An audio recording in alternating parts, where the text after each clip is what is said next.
كردي بالضبط هذه الأديان. هذا الشيء الأول. والشيء الثاني يعني الشعب الكردي شعب يستاهل أن يكون عنده دولة، عنده حقوق، يعني ثقافته، تاريخه، أديانه، بكل هذا الشيء شعب من عدة شعوب وليس شعب واحد أنا أشوفه. فأنا أيضا يعني مرة أخرى أنا سعيد أن أكون معاك ونتناقش ونطرح يعني ما هو اللي يهم شعبنا، خاصة في هذه المرحلة. هي مرحلة يعني اسمها حساسة، هي مرحلة يعني بالضبط الحصول على هذه المكاسب التي جاءت يعني إن شاء الله سوف تكون ياخذها الشعب الكردي التي سالت دماء عليها منذ السنين.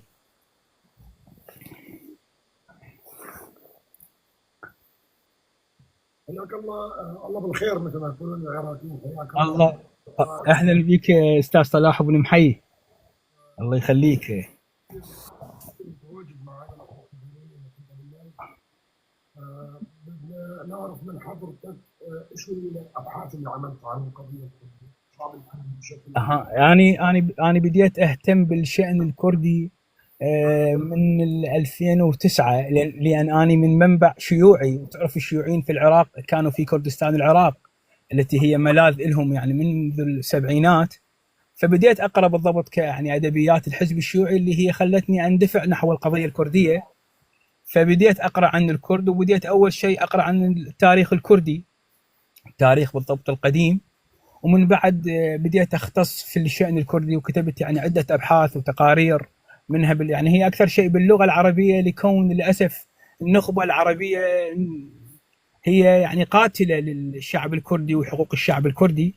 مثل ما تعرف هي نخبه منقسمه ما بين يعني نخبه عربيه اسلاميه، ونخبه عربيه قوميه، وهناك نخبه يعني اسمها عربيه يساريه. فبديت اكتب يعني بالصحافه، وعملت في عده مؤسسات عربيه وكرديه في كردستان العراق. ومنها هذا دفعني ان اكتب عن شيء يعني غير مطروق في القضيه الكرديه، وهي يعني قضيه حزب العمال، يعني حول في مرحله من يعني مراحل تاريخ يعني بالضبط حزب العمال، وهي مرحله يعني مفاوضات اوسلو التي جرت بشكل سري اول شيء من عام 2010 لغايه عام 2013، التي ادت الى وقف اطلاق النار. واصدرت يعني كتاب بهذا الملف، هو تحت يعني بالضبط عنوان بنادق للسلام، تركيا وبككه من اوسلو الى امرالي. وهذا الكتاب انطبع في طبعتين، وهو الان موجود في موقع بالضبط امازون وغير امازون اللي معنيه بالكتب. وقبل شهرين انجزت يعني كتاب عن كردستان ايران. يعني الشعب الكردي في ايران شعب مضطهد من كل الجهات، من كل سواء كان قوميا، دينيا، مذهبيا، اجتماعيا. يعني كردستان ايران غنيه يعني سواء بالثقافات، بالاديان، بتعدد المذاهب والاديان والطوائف، بس للاسف هناك ظلم عليها. وايضا يعني هم كتبت تقارير عده يعني لصحف خليجيه وصحف حتى فرنسيه كتبت عن القضيه الكرديه، لان انا هاي اعتبرها بالضبط قضيتي وانا مدافع عنها. ولي يعني فخر ان ادافع عن هذه القضيه التي هي ظلمت من كل الجهات، سواء من العرب او سواء من العرب او الفرس او حتى الاتراك. فهذا الشيء اللي شرف اني ان اكتب عن هذه القضيه وادافع عنها. وخاصه يعني اليوم في هذا الوقت انا اشوف هذا الوقت هو حساس، ويعني وجودك ووجودي ووجود بالضبط الاخرين مهم لتحقيق هذه المكاسب للشعب الكردي. استاذ علي، الاخوه المتابعين عم بيسالوا عن اسماء كتبك، يا ريت انك مثلا اسماء اسم كتابي بنادق للسلام، تركيا وبككه من اوسلو الى امرالي. انت فقط اكتب بنادق للسلام، اكتب بنادق للسلام علي ناجي، راح يطلع لك في عده مواقع. والكتاب الثاني هو عن كردستان ايران، اني بالضبط اكملته والان في مرحله الطبع، لان هناك يعني بعض الخلافات اصبحت داخل البيت السياسي الكردي الايراني حول يعني بعض المواقف، فحبيت اعدل على الكتاب. طيب، حضرتك كتبت عن القائد عبد الله اوجلان كمان مثل ما انا كتبت عن القائد عبد الله اوجلان، وانا يمكن اكثر صحفي عربي او حتى كردي ذهبت الى قنديل. يعني انا اول مره ذهبت الى قنديل عام 2009 مع شخص اقدر اذكر اسمه لان هو مطين الصلاحيه اذكر اسمه، شخص اسمه دليل آمد. فمن 2009 لغايه 2016 يعني انا يمكن كنت يعني كل شهر مره اذهب الى قنديل، التقيت باغلب قيادات قنديل، وكتبت عن حياه يعني السيد عبد الله اوجلان. السيد عبد الله اوجلان من تقرا حياته ان تقف امام حياته وكيف. بما انك حضرتك تعطينا هيك مقتطفات من شخصيه القائد عبد الله اوجلان، طبعا انا تحدثت عنه كثير كمان نعم بلايفات كثير ايضا، وحللت شخصيته من الناحيه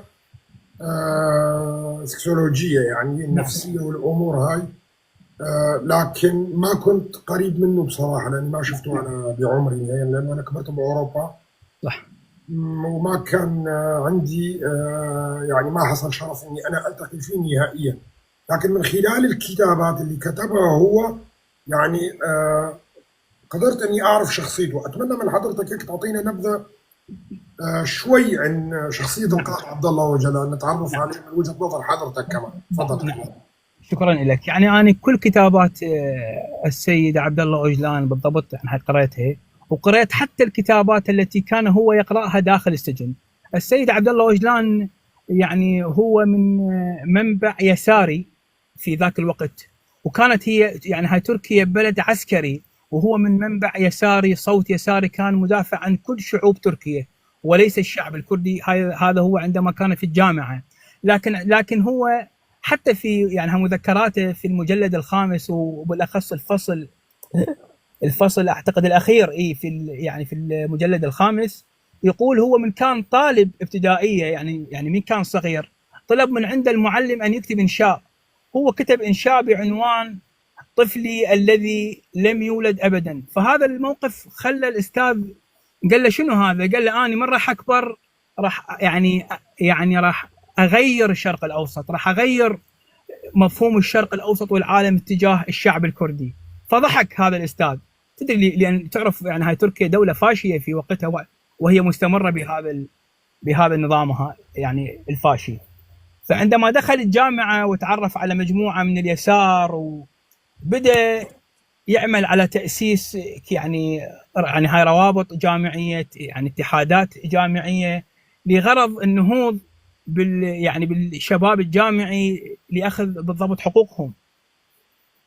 صارت عنده فكره بان يدافع عن القضيه الكرديه، وبدا يتخذ مجموعه لقاءات. في ذاك الوقت ادرك انه هو مستقبلا راح يعيش حياه عزله بعيده عن الناس في ذاك الوقت. فمن ذاك الوقت بدا حتى عن اهله يعتزل، حتى عن حبيبته. وهذا الشيء مؤلم، واحد حياه جامعه، كل احنا يعني شاهدنا حياه الجامعه، حياه جميله، هو كان منعزل عنها حتى عن اقرب الناس، حتى عن بالضبط حبيبته، لان قالها اني يكون بيناتنا الفراق هو بالضبط افضل، لان انا راح اتجه لخيار صعب وما اريد احد وياي. فمن يعني اتجه نحو تاسيس حزب العمال. انا اقول شيء مهم، السيد عبد الله اوجلان غير المجتمع يعني عامه، سواء كان يعني الكرد او حتى في الشرق الاوسط وحتى في العالم، وراح اعطي امثله خلال بالضبط هذا يعني هاي كلامي. من اسس يعني حزب العمال في وقتها كان رئيس اركان الجيش اسمه اوزال، فالشيء يعني اوزال هو اسم تركي، قال خلال ايام راح نقضي على هذا التجمع. لكن اول عمليه عام 1984 هي الى قوات شو اسمه القريله، كانت عمليه مدويه وغيرت مفهوم حتى الشعب الكردي في تركيا. وهذا راح اقول انا كلام يعني مؤلم جدا. اعتقد كان الطفل اذا ابوه لو امه يضربه يعني في تركيا، يعني من العوائل الكرديه في تركيا كان اذا الاب يضرب الابن لو بالضبط امه تضربه، يطلع هذا الطفل يقول لهم اذا مرت يعني ضربتوني راح اطلع برا بالشارع وراح اقول انتم تحكون باللغه الكرديه داخل البيت وتجي القوات التركيه تعتقلكم، لان كان قبل ممنوع واحد يتكلم كردي حتى داخل البيت. اليوم احنا اذا نروح الى اسطنبول لو بالضبط آمد، لو حتى أنقرة، نشوف أسماء باللغة الكردية، نشوف أكثر من 3 مليون داخل اسطنبول يعني هم يحجون باللغة الكردية. هذا يعني تحول كبير. هذا الشيء الأول. الشيء الثاني، من أنشأ هذا الحزب راح إلى عدة بلدان في العالم باحثا عن ملاذ لغرض يأخذون حقه، يعني هو جرد من حتى عواطفه في سبيل القضية الكردية وحقق هذا الشيء.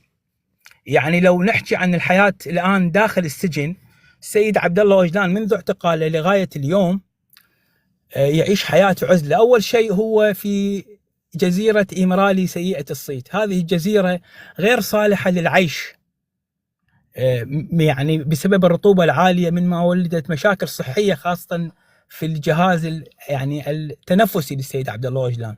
وهذا أنا سمعته من فريق محاميه بشكل شخصي. احنا كل سنة نجلس مع فريق محاميه لكتابة بيانات للنخبة العربية والعالمية حول العزلة الظالمة بحق السيد عبد الله أوجلان. هذا واحد. اثنين، من هاي العزلة أصدر كتب أكثر من 40 كتاب تقريبا، كلها كتب هي يعني إذا نريد يعني نتعمق بها راح هي عن الرأسمالية، عن الاشتراكية، عن الحياة الاجتماعية، عن مستقبل العالم. والآن لو تشوف اليوم الرأسمالية هي الرأسمالية متوحشة، وهذا ذاكر السيد عبد الله أوجلان كيف الرأسمالية راح تفكك حتى الحياة الاجتماعية يعني لبقية بالضبط كالعوائل. هذه العزلة يعني والنظام التركي يعني هو خرق كل اسمه قواعد حقوق الإنسان والانتهاكات، انتهك يعني هاي كل شيء. لأن أي سجين في تركيا وفق القانون التركي، وفق يعني قانون يعني كالأمم المتحدة ومجلس الأمن وكل قوانين العالم، أن يتم زيارته أسبوعيا من قبل أهله وبالشهر مرة من قبل محاميه. لكن الجانب التركي كل فترة يقول هناك سوء أحوال جوية لنقل الطائرة من أنقرة إلى جزيرة إمرالي من ما يتم إلغاء الزيارات. بعض الأحيان وصلت 34 شهر السيد عبد الله أوجلان لم يلتقي بأي شخص، مجرد السجان يعطيه الأكل ويعطيه باليوم الواحد صحيفة ويعطيه إذاعة في يعني راديو بإذاعة واحدة وهي يعني إذاعة الدولة الرسمية، ويعطيه مجموعة أقلام ويعطيه مجموعة أوراق ليكتب مذكراته ويكتب يعني كتبه. أعتقد أنت هل إحنا اليوم أكو واحد بينا يقدر يتحمل يبقى شهر واحد في غرفة؟ السيد عبد الله أوجلان بقى مرة وصلت 34 شهر ما شايف أي شخص. لكن من هذه العزلة صنع ما لم يصنعه أحد. أول شيء اللغة الكردية اللي أنا أعطيتك عليها مثال، هي اليوم في كل شارع تلقى في تركيا تلقى من يتكلم باللغة الكردية ويفتخر يقول أنا كردي. هذا واحد.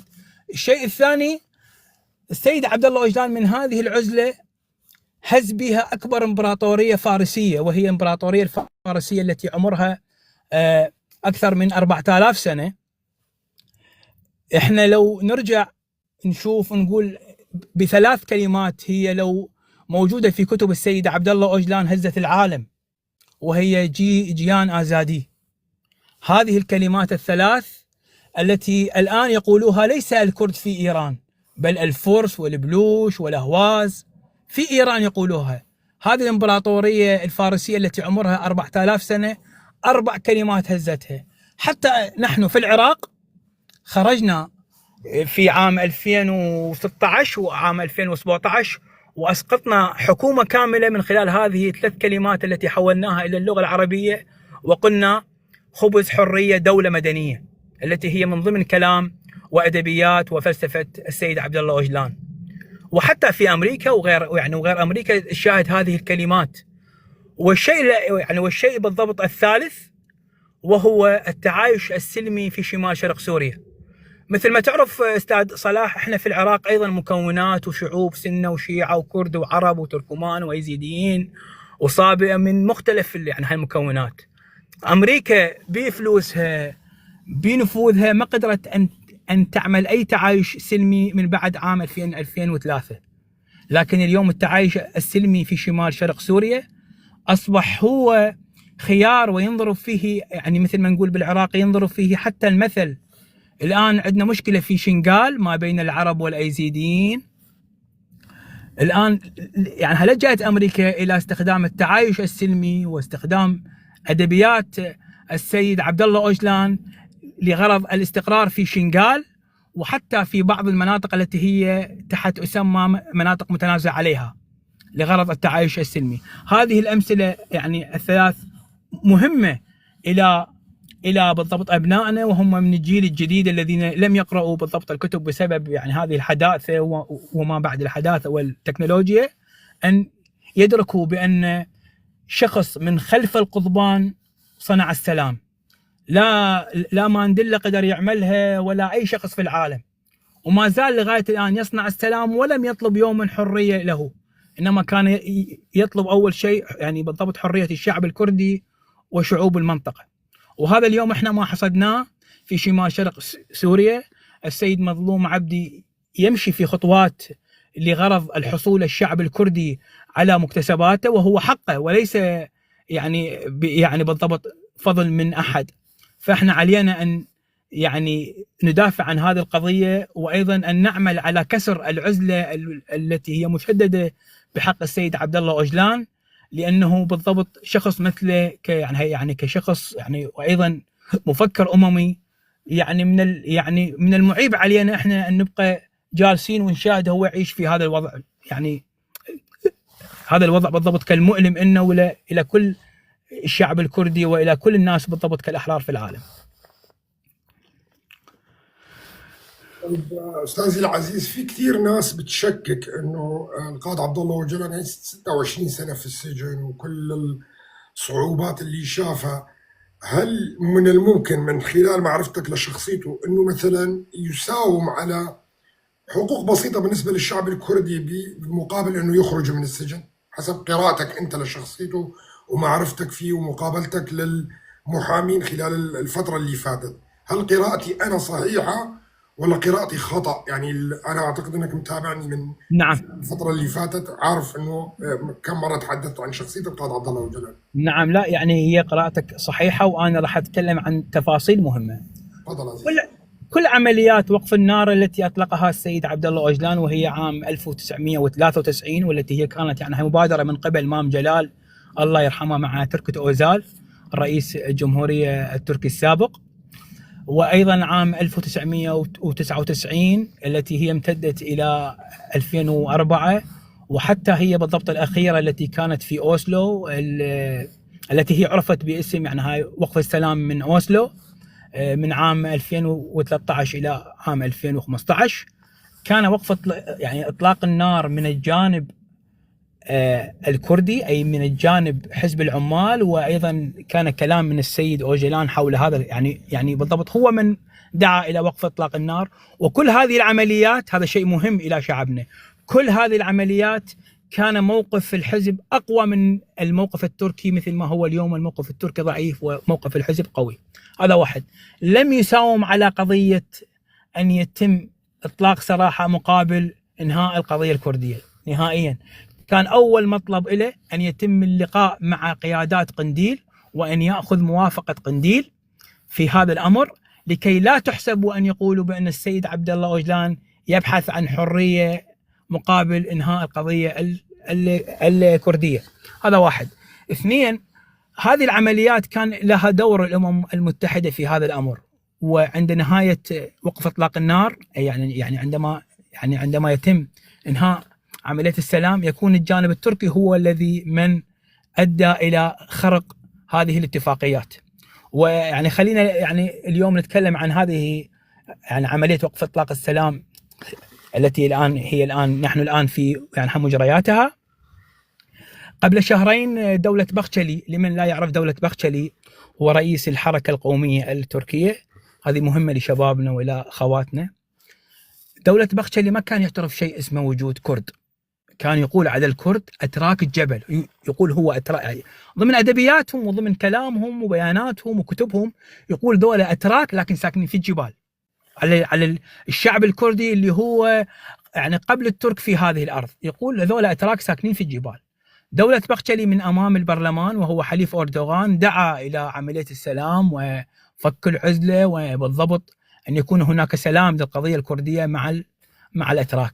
لكن قبل هذا الكلام، وأنا حسب معلوماتي واطلاعي وقربي على قنديل وعلى حتى الوفد،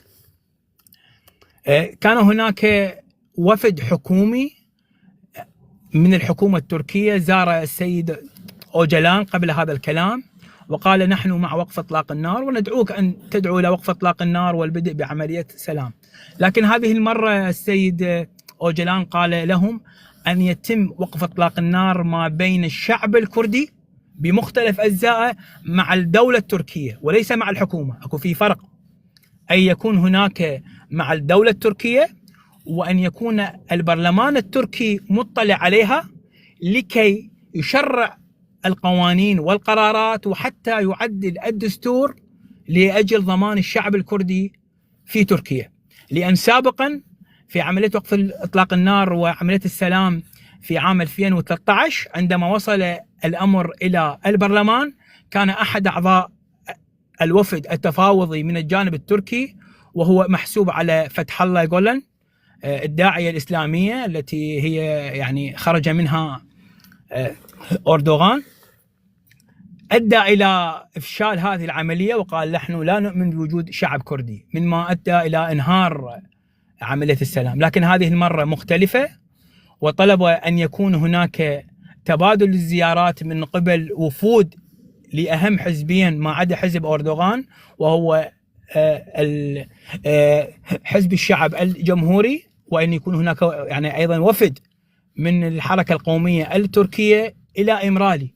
وراحوا وفدين والتقوا بالسيد عبد الله أوجلان قبل ما يقول دولة بخشلي كلام الشهير بأننا مع وقف إطلاق النار. قال نحن كشعب كردي بنص العبارة نريد أن نعمل عملية السلام، وهذه المرة أنتم التي يعني طلبتوا عملية السلام. ليش يعني شنو اللي يعني طلب به؟ كان الرد من أحد أعضاء الوفد قال الدولة التركية وصلت إلى قناعة بأنها لا تستطيع إنهاء قنديل ولا تستطيع إنهاء الشعب الكردي، فبالتالي نحن عاجزين عن الاستمرار في الحرب ضد الشعب الكردي، فبالتالي نحن نبحث عن عملية سلام. وكان الرد السيد عبد الله أوجلان بأن يكون عملية السلام بينكم أنتم كدولة تركية ونحن كشعب كردي. مما كانت صدمة لدى هذا الوفد، وطلب من وفد ديم بارتي أن يقوم بزيارة رفاق دربه سواء السابقين وحتى بالضبط كالحاليين الذين هم سجناء السياسيين يعني في السجون التركية، بأن يأخذ مقترحاتهم حول عملية السلام. أخذ مقترحاتهم، من بعد قال نحن موافقين على عملية السلام. بعدها قال دولة بخشلي كلامه الشهير في البرلمان نحن مع عملية السلام. ثم السيد مثل ما تعرفون السيد عبد الله أوجلان طلب أن يكون هناك زيارات إلى هولير وإلى السليمانية، وتم أخذ هذه الزيارات. وكان هناك أيضا طلبت يعني بعث مجموعة من الرسائل إلى حزب الشعب الجمهوري برئاسة أوزال وإلى دولة بخشلي وهو زعيم الحركة القومية التركية، وأيضا بعث رسائل إلى بعض الضباط الكبار من الجيش التركي. هذه مهمة لأن الدولة العميقة التركية ليس فقط أردوغان، إنما هناك ضباط كبار في الجيش التركي هم لديهم اليد الطولى حول العمليات العسكرية تجاه الشعب الكردي. فبعث لهم هذه الرسائل وقال أنتم ردتوا عملية السلام ونحن جادين في عملية السلام. فهم أخذوا هذه المقترحات وردوا على السيد عبد الله أوجلان. ثم السيد عبد الله أوجلان طلب من الوفد أن يتم أخذ رسائل يعني عفوا إيصال رسائل إلى يعني القيادة السياسية في هولير وفي السليمانية وحتى في روج آفا. كان هناك اتصال ما بين القيادة في روج آفا مع الوفد، لكن هذا الشيء لم يتم الإعلان عنه. وحتى كانت هناك مجموعة رسائل وصلت إلى قنديل، والسيد جميل بايك أعلن بشكل رسمي أنهم استلموا هذه الرسائل، وكان رده واضح بأن لا وقف لإطلاق النار إلا أن يتم الفك العزلة الدولية عن السيد عبد الله أوجلان. هذا أول شيء. الشيء الثاني كان هناك رد من السيد مراد قريلان وهو الرئيس الفعلي لقوات القريلة، قال أن وقف إطلاق النار يحتاج إلى مؤتمر عام، لأن لمن لا يعرف قنديل وحزب العمال هو ليس شخص أو شخصين، ليس منظومه او يعني منظومتين، انما هو حزب كبير فيه يعني تعدد، يعني يحتاج الى وقت لاخذ ارائهم. وهم كانوا الجميع قالوا، وحتى السيد نديم سيفين وهو عضو اللجنه المركزيه لحزب العمال قالوا نحن مع الوقف، لكن بشرط اول شيء لا يمكن وقف اطلاق النار وان السيد عبد الله اوجلان وهو في السجن، هذا الشيء غير منطقي وغير اخلاقي. فبالتالي تم ايصال هذه الرسائل الى السيد عبد الله اوجلان، ويعني وحتى الوفد ديم بارتي اخذ هذه الرسائل من القياده السياسيه الكردستانيه وحتى من قنديل ومن روجافا، وذهب اليوم الى بالضبط انقره، ومن المحتمل ان يقدم المقترحات والرد على المقترحات الى السيد عبد الله اوجلان. ثم السيد عبد الله اوجلان سوف يكتب رسائل مره اخرى الى الدوله التركيه باحزابها بقيادتها في الجيش والى الحكومه التركيه والى القياده السياسيه في كردستان العراق وفي روجافا باننا وصلنا الى هذه المراحل، وسوف تكون هناك كلمه متلفزه للسيد عبد الله اوجلان، يكون هو واقف، هو الذي سوف يتكلم، وبجنبه اعضاء الوفد من ديم بارتي، ومن جنبه ايضا هناك وفود من يمثل الحكومه ومن يمثل الاحزاب الكبرى التركيه التي كانت لا تعتقد بوجود الشعب الكردي سوف تكون واقفه، وهناك من يمثل الجيش التركي ايضا يدعو الى عمليه وقف اطلاق النار. لكن عمليه وقف اطلاق النار راح تكون هذه يعني بالضبط هذه المره مختلفه. يعني عندما يكون هناك دعوه لوقف اطلاق النار سوف يبدا سوف يبدا بالضبط حزب العمال بوقف اطلاق النار، لكن ان يكون هناك رد من قبل الجانب التركي بوقف اطلاق النار، ومن ثم سحب الجيش التركي من المدن والقرى سحب الجيش التركي من المدن والقرى الكرديه في تركيا. ومن ثم يبدا بالخطوه الثانيه، هو ارسال مجموعه من القوانين والمقترحات للبرلمان التركي لغرض اعطاء شرعيه لحقوق الشعب الكردي. طيب أستاذي الكريم، هل تعتقد أنه عملية السلام راح تتم؟ أنا طبعا قبل إطلاق القائد عبد الله اوجلان أنا طلعت أول واحد تحدثت بأنه صار من الوقت أنه إطلاق السراح، ولظروف دولية محيطة بالإقليم التركي، وأيضا الضغوطات الموجودة على الداخل التركي أيضا بسبب أيضا الأوضاع الاقتصادية الهائلة. طبعا أنا عندي الحلقة بعد ما حضرتك تخلص، عندي راح أتحدث فيها عن التطورات الجديدة بالنسبة لتركيا، طبعا من خلال قراءتي آخر التصريحات اللي كانت موجودة والاتفاقيات الاقتصادية اللي حصلت. هل تعتقد أنه من الممكن، أنا شخصيا قلت لا أعتقد أبدا أنه عملية السلام ستجري كما يرام. أنا أعتقد أنه سيذهب القائد عبد الله اوجلان مرة أخرى إلى العزلة، لأنه الأتراك مراوغين ولا يمكن أن يقبلوا بأي حقوق للشعب الكردي. وأنا من خلال قراءتي لشخصية القائد عبد الله اوجلان أعتقد أنه القائد عبد الله اوجلان لن يقبل أو يساوم، وإن ما عنده مشكلة أيضا لأنه هو عالم بالتطورات الدولية اللي حاصلة خلال الفترة القادمة. فحتى لو انسجن عام ونصف أو سنتين زيادة عن مدة محكوميته لن يقبل المساومة بأي شكل من الأشكال. لذلك أنا أعتقد أنه عملية السلام أساسا فاشلة. يعني هي نحن الآن كلامنا عن عملية السلام، والآن هناك يعني قتال في قنديل، وفي حتى استهداف لمناطق روجافا، ومناطق لاستهداف لكردستان العراق الآن. يعني بالمقابل هناك اشتباكات، والسيد مراد قيلان كان واضحا، قالوا نحن مع العدو، أي يعني مع الأتراك على مسافة 200 متر في اشتباكات. لكن راح أجاوبك، ولكن البعض من الأخوة في التعليقات يقول لماذا الآن تم إطلاق عملية السلام؟ سياسيا يعني أردوغان في حالة ضعف سياسي، وهو يبحث عن إجراء انتخابات مبكرة، ويحتاج الصوت الكردي سواء يعني كناخبين يعني كرأي عام أو حتى داخل البرلمان التركي. هذا واحد.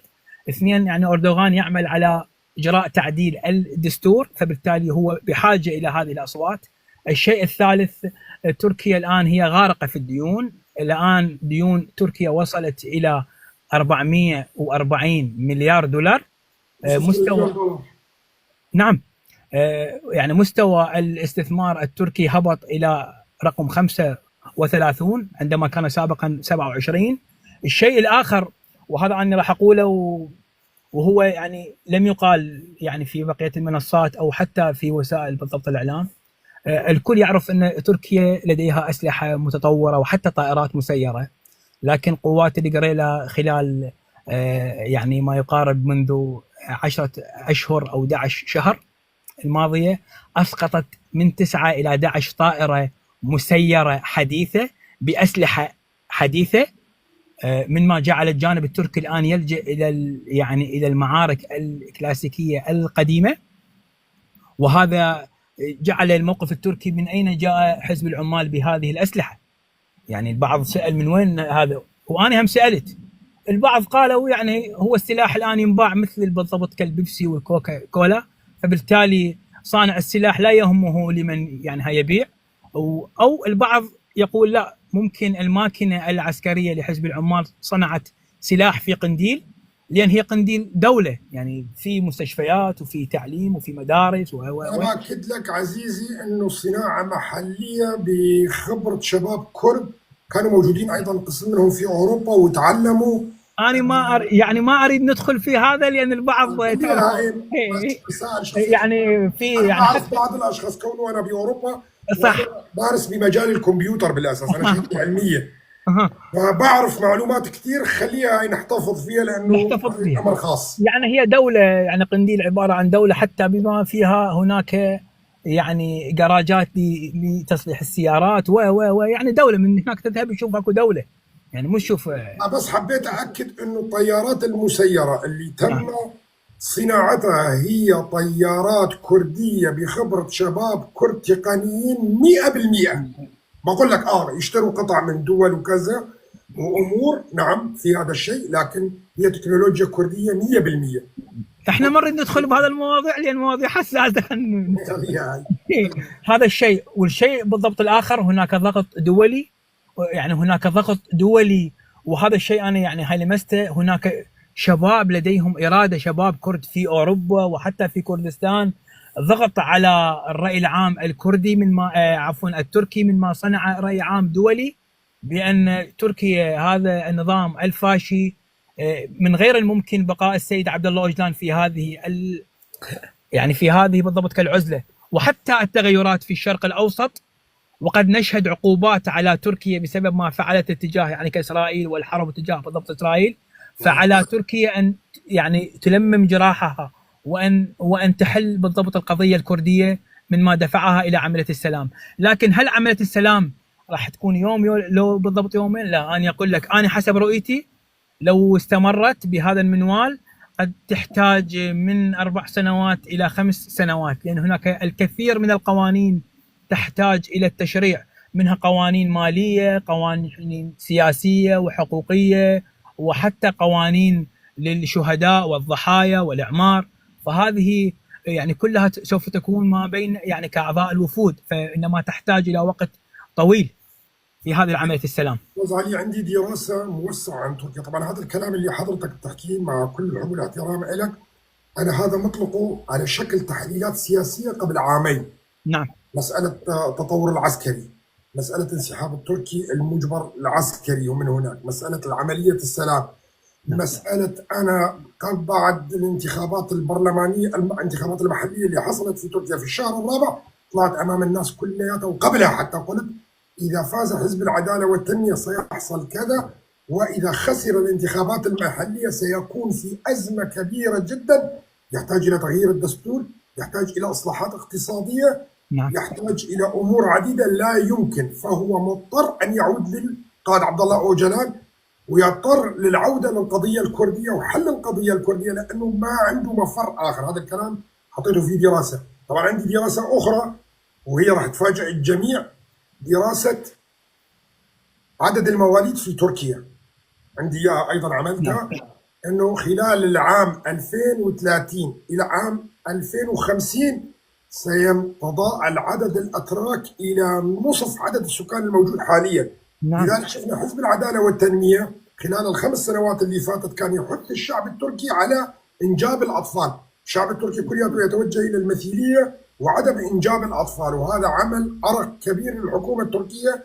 ونحن نعرف المناطق الكردية كل واحد من يجيب منهم 6 و7 بالتاكيد. و10، فالعدد الآن الديموغرافي بالنسبة للكرد بدأ يطفو بشكل كبير جدا. فلذلك دراستي كانت بانتهاء الدولة التركية خلال 15 عام قادم، وسيحل محله الكرد إجباري، لأنه هم الأكثرية الطاغية راح تكون على وجه الخصوص. أنا أتمنى تكمل حديثك، فقط حبيت أعطي الفكرة هاي البسيطة. يعني شكرا لك وعلى هذه بالضبط. يعني وهذا بدليل ان الان تركيا قامت بتجنيس العرب السوريين والفلسطينيين وحتى من الايغور الصيني. ويعني شكو شخص مسلم الان تعمل على تجنيسه لتحويل تركيا الى دوله تركيه اسلاميه سنيه وحتى شيعيه ايضا، لكون الان هناك لديها دعم لبعض الفصائل الشيعيه لكي تقول يعتبروا من يعني والهدف الاساسي هو طمس القضيه الكرديه. وهذا الشيء غير ممكن، لان الشعب الكردي شعب ولاد، شعب ينتج، شعب منتج بكل شيء، سواء الذي كان في اوروبا او في كردستان او في امريكا او في غيره. هذا الشيء الاخر. والشيء المهم، هناك من كان يراهن على تفتيت البيت السياسي الكردي في كردستان الكبرى، لكن الكل كان في صف واحد، الكل كان مع رؤية السيد عبد الله أوجلان حول هذا عملية السلام، بما فيها حتى في قنديل الماكينة الإعلامية التركية كانت تبث السموم بأن قنديل لا يلتزم بكلام السيد عبد الله أوجلان، بأن قنديل بعيدين عن كلام السيد عبد الله أوجلان. لكن ما طرحه السيد جميل بايك أو السيد مراد قريلان كان واضحا بأنهم مع رؤية السيد عبد الله أوجلان في حال عملية السلام. وأيضا هناك شيء مهم، الأحداث في سوريا، وأن تركيا الآن ليس هي صانع القرار السوري، جعلها تلجأ أكثر إلى حل هذه القضية. مثل ما تعرف يعني بالضبط اليوم الأحداث في شمال شرق سوريا هي أحداث مهمة، وأحداث يعني سوف تكون لديها انعكاسات إيجابية على كردستان الكبرى. بالتالي تركيا لجأت إلى هذه الخيار. هذا الشيء هذا أنا حبيت يعني كأنوع عليه. وأنا أعتقد عملية السلام تحتاج إلى وقت، ولكن لغاية الآن هناك يعني قتال. وأنا راح أقول معلومة، في الصيف حركة الجريلا تكون أسرع من حركة الجيش التركي، لكون يعني في الصيف هناك الثلوج راح تهبط، فبالتالي راح يكون هناك تقدم أكثر. ونحن الآن يعني خلال هذا اللقاء وهناك وجود لقوات الجريلا داخل العمق التركي.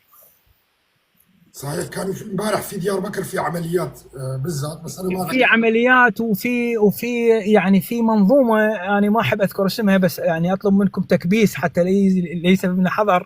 في يعني هناك اشبه بفرقه او نقول يعني لواء هو اسمه تاك TAK حريه صقور كردستان.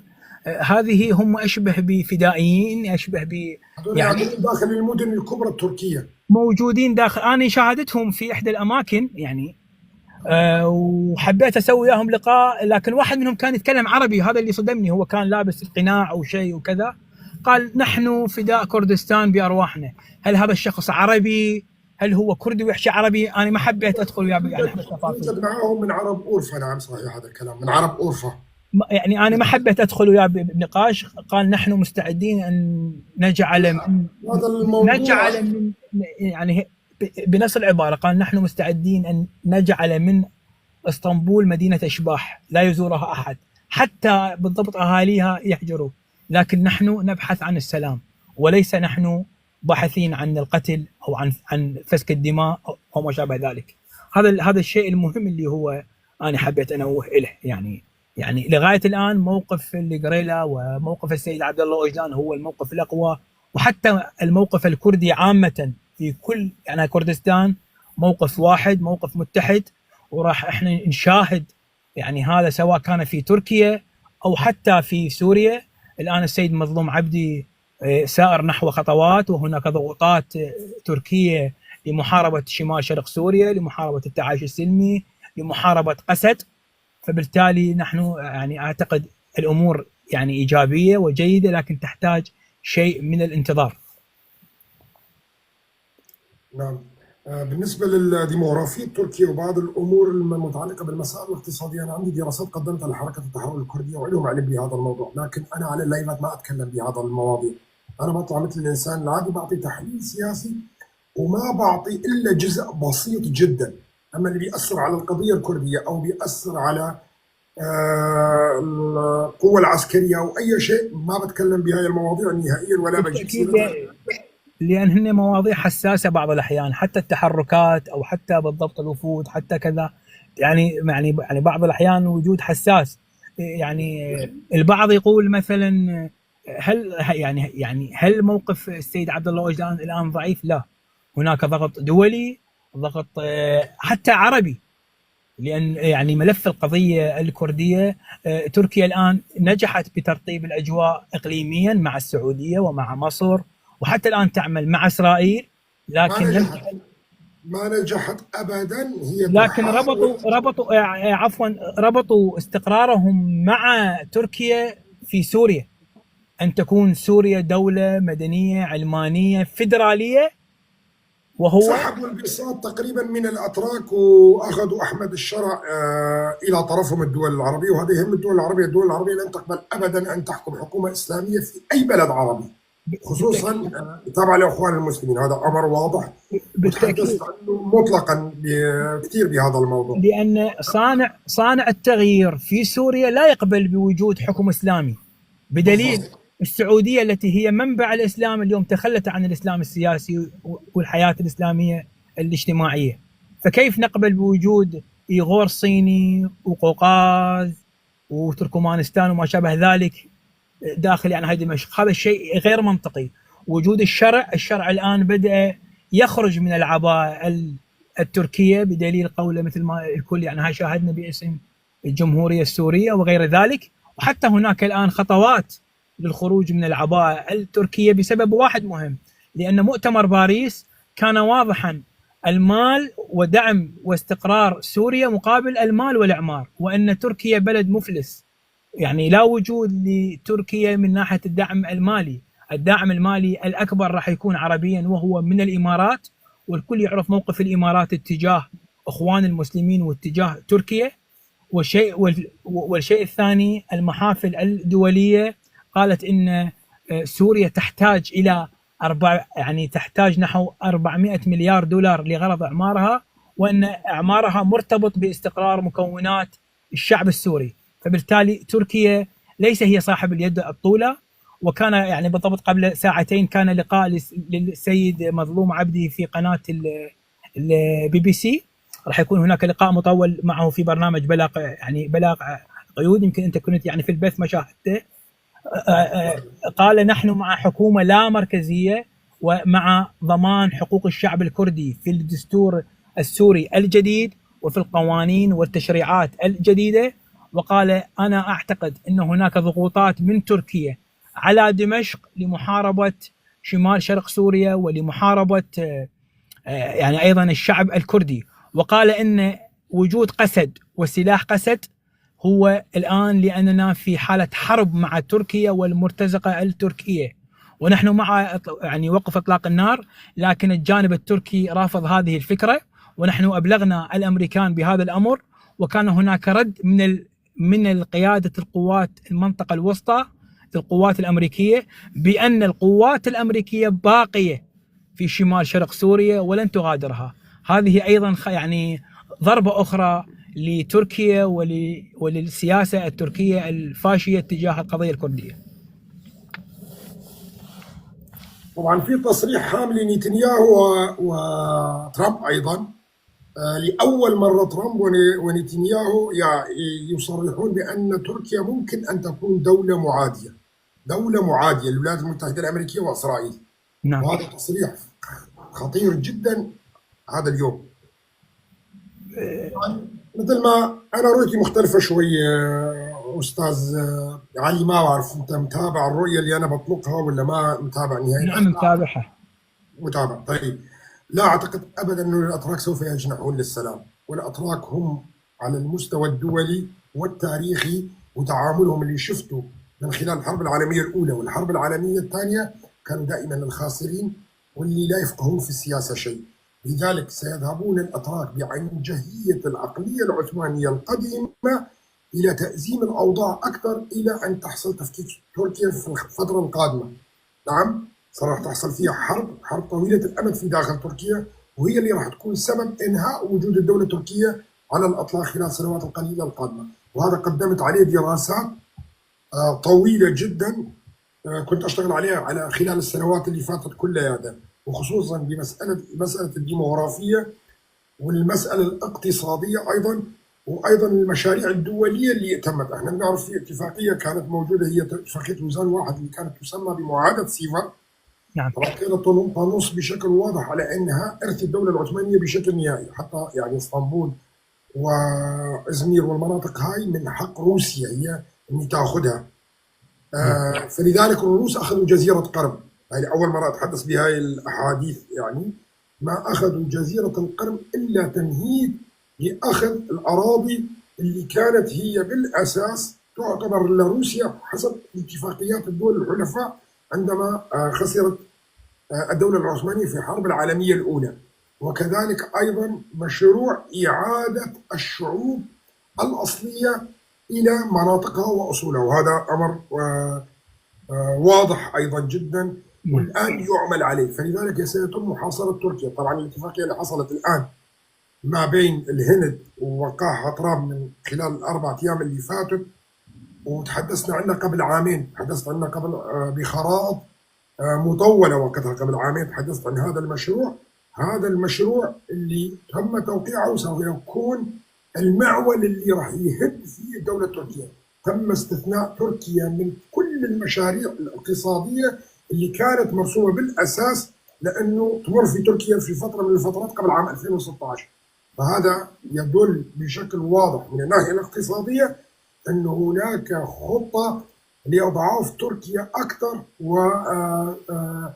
وزيادة معاناتها في المجال الاقتصادي. وهنا أنا دائما لا أتحدث بالسياسة إلا بالمفهوم الاقتصادي، لأنه السياسة تبنى على الاقتصاد بشكل عام. فلذلك أنا أرى دمار قريب لتركيا وعم يعمل عليه دول الحلفاء. طبعا عم نشوف تصريحات واضحة جدا أنه بيضة القبان راح يكون الكرد في الشرق الأوسط خلال الفترة القادمة، وهم اللي راح يكونوا، أقدر أقول لك بكل وضوح مشان الناس كمان راح تستغرب من هذا الكلام، راح يكونوا حكام الشرق الأوسط بالتعاون مع إسرائيل طبعا بالفترة القليلة القادمة وراح خلال السنوات القليلة القادمة. وأنا أكثر من هيك ما أحب أكثر من الحديث. تفضل. لا بالتأكيد، يعني هاي كلامك وما شاء الله مطلع على كل بالضبط، يعني كل يعني هالمجريات في الشرق الأوسط من الناحية السياسية والمالية أيضا. بدليل يعني كانت هناك زيارة لأمير قطر إلى إيران للتحالف اتجاه المشروع الأمريكي في المنطقة، وهو مشروع اقتصادي الذي سوف يبعد تركيا منه. فأنا أعتقد تركيا يعني رغم الأزمة المالية التي هي الآن التي تعيشها راح يكون هناك أكثر، وأن رأس المال مثل ما تعرفون هو جبان، فبالتالي راح يكون هناك يعني استثمارات أقل في تركيا من ما ينهي الوجود التركي، وهذا دفع تركيا إلى عملية السلام. فبالتالي يعني هنا راح أختلف معك، تركيا مجبرة ولو أن توقف عمليات إطلاق النار قد تكون مع الجانب الكردي لغرض تحسين الوضع المعيشي والاقتصادي، ويقابله هناك. خليني أختلف معك ونأخذ ونعطي مع بعض شوي. أنا لا أعتقد أن الأتراك سيقدمون تنازلات كثيرة، وأنا قلتها اليوم اللي بيعطوكم إياه بدينار بكرة يعطوكم إياه ب100 دينار وما راح تبيعوه. صح. لذلك أنا أعتقد الكرد لن يقبلوا. كلما تقدم الوقت وذهب الوقت الكرد لن يقبلوا، حتى إذا نزعوا السلاح، حتى إذا أوقفوا القتال، حتى إذا قدموا تنازلات كبيرة جدا، تعالوا نعطيكم فيدرالية، تعالوا نعطيكم حكم ذاتي، تعالوا نعطيكم، الكرد لن يقبلوا. ونحن وراهم أنه ما يقبلوا، لأنه أنا كشخصيا من خلال دراستي كإنسان بسيط وهي أنا عالم تركيا ذاهبة إلى الزوال، فراح كشخص كردي أضل أبعث رسائل للقيادة الكردية كلها أن ما تقبل بشيء لناخذ احنا اكبر الحقوق الممكنه، الى درجه انه الاتراك راح يقولوا، بتعرف شو راح يقولوا لنا استاذ علي؟ نعم سيدي. قلنا تعالوا تفضلوا خذوا اعملوا دوله بجانبنا، بس خلونا نكون متعاونين ما ينقضي علينا. وقتها راح نفكر نحن هل سنبقى مع الاتراك ام لا نبقى. لكن هناك ضغط دولي، يعني من المحافل الدوليه، وايضا لان انا اشرت لك، لان عفوا راس المال جبان، يعني هناك اموال مهما كان استاذ علي، انا بعطيك لا شغله يعني اموال وراس مال اوروبي، راس مال امريكي في تركيا، وارجع بعيد لك شغله مهمه وحتى جدا. خليجي يبحث عن استقرار تركيا لغرض يعني استثمارها، فبالتالي استقرار امن تركيا هو استقرار لهذه بالضبط الاموال. استاذ علي، من خلال قراءتي للسنوات الطويله جدا، سواء ما حدث في اليابان او كوريا الجنوبيه مثلا، او حتى حصل بعد الحرب العالميه الثانيه في اوروبا، او ما حصل في الامريكيتين الشماليه واللاتينيه ايضا، انا رايت شغله واحده، انه لا يوجد مقومات الضغط على الشعب الكردي لاجبارهم على اي شيء. ليش؟ لانه هذه الدول لا تستطيع القيام بعقوبات، بالعكس من خلال المصالح الدوليه بالنسبه للشعب الكردي الموجود، عليهم ارضاء الشعب الكردي لحتى يحققوا مصالحهم. من دون ارضاء الشعب الكردي بكل حقوقهم وكما يرضون لا يمكن ان تتحقق مصالحهم، فهم سوف يستغنون عن كل شيء مقابل اقناع الشعب الكردي انه يكونوا حلفاء لهم، وهذا حقيقه. من دون الشعب الكردي في الشرق الاوسط لا يمكن لاي مشروع من مشاريعهم المرور، وهذا كلام واضح بالتاكيد. للسياسيين الكرد. انتم الاقوى، حتى ولو الظروف تظهر الآن بأنكم أنتم الحلقة الأضعف. نعم، لا نملك حقوق في تركيا، لا نملك حقوق في سوريا، لا نملك حقوق في العراق، لا نملك حقوق في إيران، لكن هاي الرؤية هي وهمية وكاذبة. لكن بعد فترة من الوقت نحن سنكون الأقوى على منطقة خارطة الشرق الأوسط كلياتها. أنا بقول لإسرائيل أيضا، وهم عارفين هذا الكلام، حتى إسرائيل وعظمتها وأموال الدنيا سنكون أقوى منها، لن نكون تابع لإسرائيل، إسرائيل ستكون تابعة لنا في حلف أيضا. هذا كلام لأول مرة بقوله. بالتأكيد، وإن يعني بدليل السيد عبد الله أوجلان أكد على حقوق الشعب الكردي في كل كردستان، ومنها في كردستان تركيا، أن تكون هناك يعني قوانين مشرعة، ليس في إثبات الشعب الوجود الكردي، لا، إنما حقوقه وتعويضه خلال السنوات التي مرت. فهذا الشيء لن نقبل بأي حقوق تكون مرتبطة بالأتراك. أنا بقولها بكل صراحة. نعم، الآن في مفاوضات وكذا وسلام وكذا، وعم بيقدموا لك البسيط، لكن لن ترضى بها. بكرة بيقدموا لك حفنة لن ترضى بها، بكرة يقدموا لك طن لن تقبل فيه، بعدين بيقدموا لك تنازلات هائلة جدا، لأنه هم إلى الزوال ما في مجال، فبدهم يحافظوا على وجودهم. لا يمكن المحافظة على وجودهم إلا بإعطاء الكرد دولة، خلينا نقول أقل تقدير هي كونفدرالية في المنطقة. ولن نقبل ولن نسمح للسياسيين الكرد بأي شكل من الأشكال المساومة على حقوق الشعب الكردي.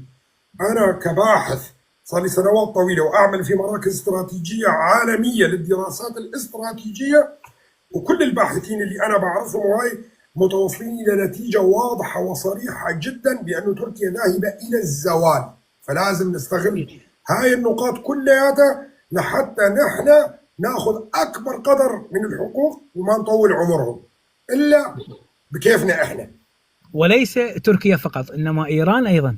يعني الإيران يعني إن شاء الله نعمل حلقة هناك عن الأحزاب الكردية الإيرانية. الآن بدأت يعني هتتوحد، تشارك حركة قريبا داخلية راح تكون من داخل إيران، وراح تضطر الحكومة الإيرانية أنه تقدم تنازلات سريعة جدا، وهي تقوم بدأت الآن اجتماعيا، وبدأت يعني هتضع صور يعني مشاهير الكرد في الطرق، ويعني وحتى في يعني منها وضعوا صورة لرسام كردي مشهور بأمام مطار طهران. لكن هذا لا يشفي غليل الشعب الكردي في إيران، لأن أنا هنا أحب أكد المظلومية على الشعب الكردي في إيران لا توصف، لا توصف، لأن هناك ظلم من كل النواحي على الشعب الكردي.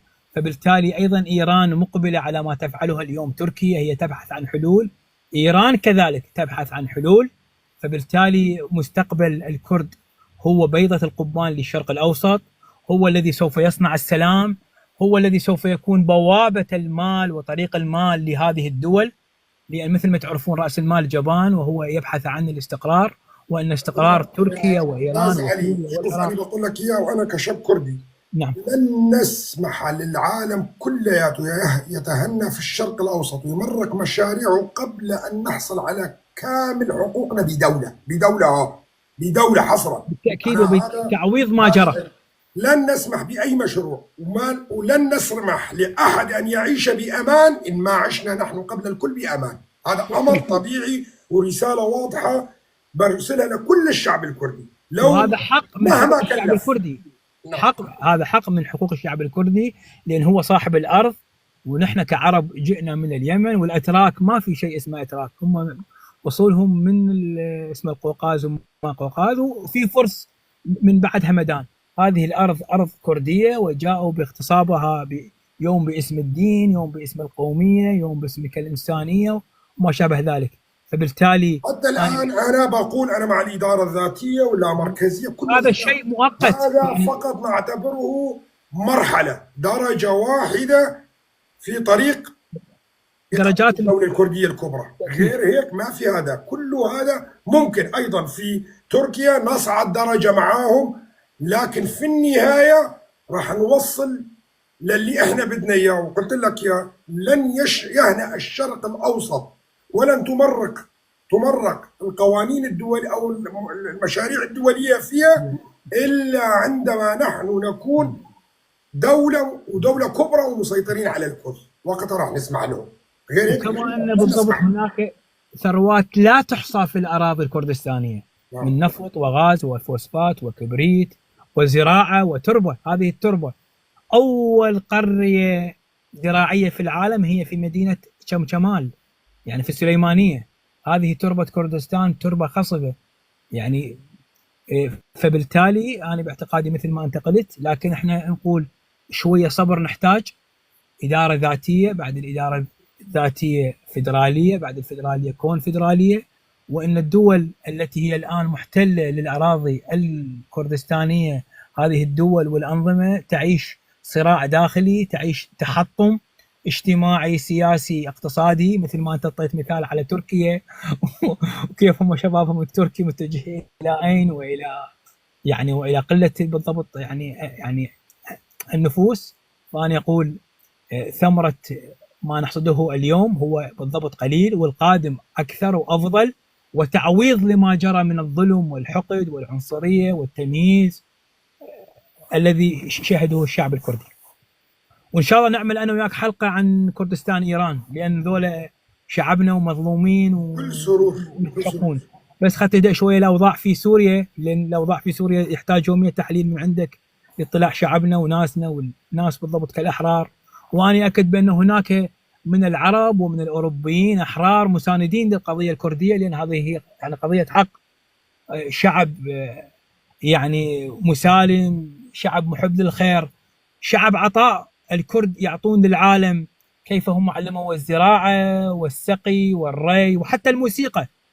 هذه الموسيقى البعض يقول يعني أنا عربي، أنا أضحك من يقولون يعني هذه المقامات العربية، لا، هذه مقامات كردية سواها الموسيقار زرياب، وله تمثال في إسبانيا، اللي يروح إلى إسبانيا يزورها. هذه 7 مقامات، وهي 7 مقامات باللغة الكردية، نهاوند، بيات، ولا الكرد مقام الكرد، ولا يعني ما نريد ندخل في هذه المقامات هسه.